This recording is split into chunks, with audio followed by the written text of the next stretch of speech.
है अगर गुरुवर का सानिध्य पाना तो विद्यासागर.गुरु पर जरूर आना।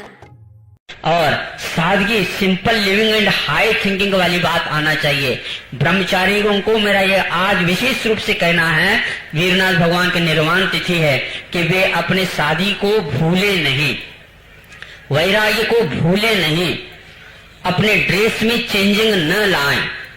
कई व्यक्ति सुबह अलग ड्रेस पहनता है, शाम को अलग ड्रेस पहनता है, और यहाँ पर अलग ड्रेस पहनता है, अन्यत्र अलग ड्रेस पहनता है, वो ठीक नहीं माने जाते हैं।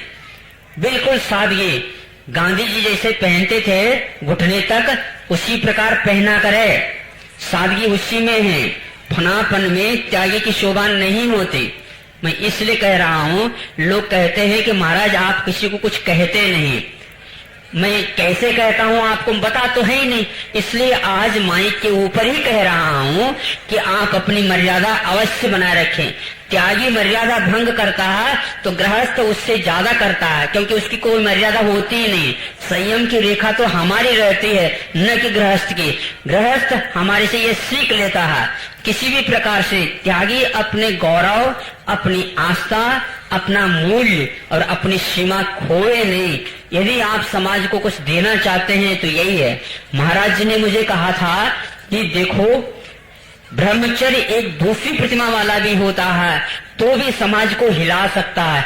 हिला मतलब पहलवान है क्या? पहलवान तो नहीं, उसकी ओर पूरी समाज आकृष्ट हो सकती है। चाहिए उसके पास सादगी। दूसरी प्रतिमा वाले भी समाज में बहुत काम करके गए हैं। यदि मान लो आगे की प्रतिमा तो ले ले और सादगी नहीं रही, पैसे की ओर, लोभ लालच की ओर आना जाना, मोटर गाड़ियां, आज सबसे ज्यादा मोटर गाड़ियों का, वाहनों का काम हो गया है। हमने जब 10वीं प्रतिमा के या आरंभ प्रतिमा त्याग जो प्रतिमा दी थी, उस समय ये कहा था कि सादगी के लिए ये आरंभ त्याग प्रतिमा है, जो वाहनों को भी सीमित करना केवल बहुत अनिवार्य हो जाता है तो वाहन में बैठे हो। लेकिन आज वाहन क्या, रेलगाड़ी क्या, रेल में कोई नहीं जाता, बस में कोई नहीं जाता, बिल्कुल आज एसी की कार चाहिए तब ब्रह्मचर्यों की यात्रा होती है। इसको सुन करके मुझे बहुत ये होता। सबसे ज्यादा आज फोन करने वाले त्यागी हो गए। ये क्यों हो गए? किससे फोन चलता? कोई बिजनेस चल रही है, कोई दुकान चल रही है, कोई मकान चल रही है, काय के लिए फिक्स क्या आवश्यकता?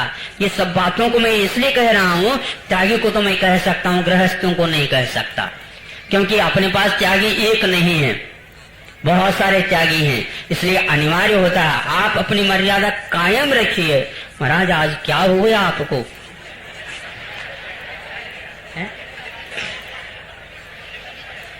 अभी लड्डू तो वो चढ़ाएंगे, हम क्या चढ़ाएंगे? हम तो अपनी तरफ से लड्डू चढ़ा ही रहे हैं। ये आवश्यक है। बहुत सारी बातें हमने कानों में से सुनी है और आंखों से भी देखी हैं, इसलिए मैं कह रहा हूं। और मुझे कहने दीजिए और कह दो।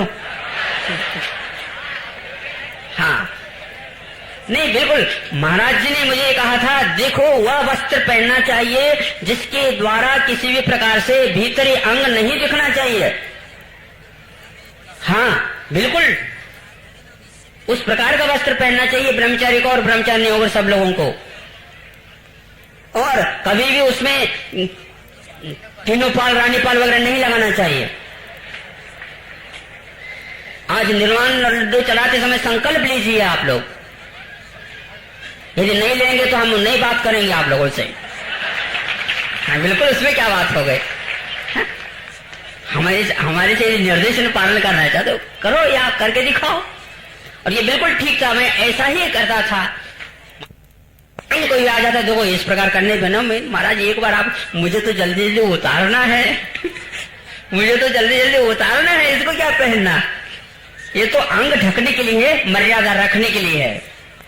ऐसे पहनना चाहिए ताकि उस वेश का कम आकर्षण नहीं होना चाहिए, फनापन नहीं होना चाहिए, सादगी होना चाहिए। दुनिया रागी है, आप विरागी पथ के उपासक हो। आपको देख करके गांधी जी गृह शास्त्र में रहते हुए साधु वेश जैसे रखते थे, और आज के ये त्यागी होकर के ऐसा लगता है जैसे कहीं रईस से आ रहा है। हाँ, ऐसा क्यों? स्वच्छ रखिए, साफ रखिए, निच्छिद्र रखिए, इसमें कोई बाधा नहीं। जब मान लो फटने को हो गया तो पहले से छोड़ दीजिए, पहले तैयार है गृहस्थ के लोग। उनके पास दुकान है कपड़ों की, कोई कमी नहीं, लेकिन वह शोभा यही है। जितनी वीतरागता के उपासना, महावीर भगवान को लड्डू चढ़ाने का ये एकमात्र फल है, हम वीतरागता का मूल्यांकन करें, राग की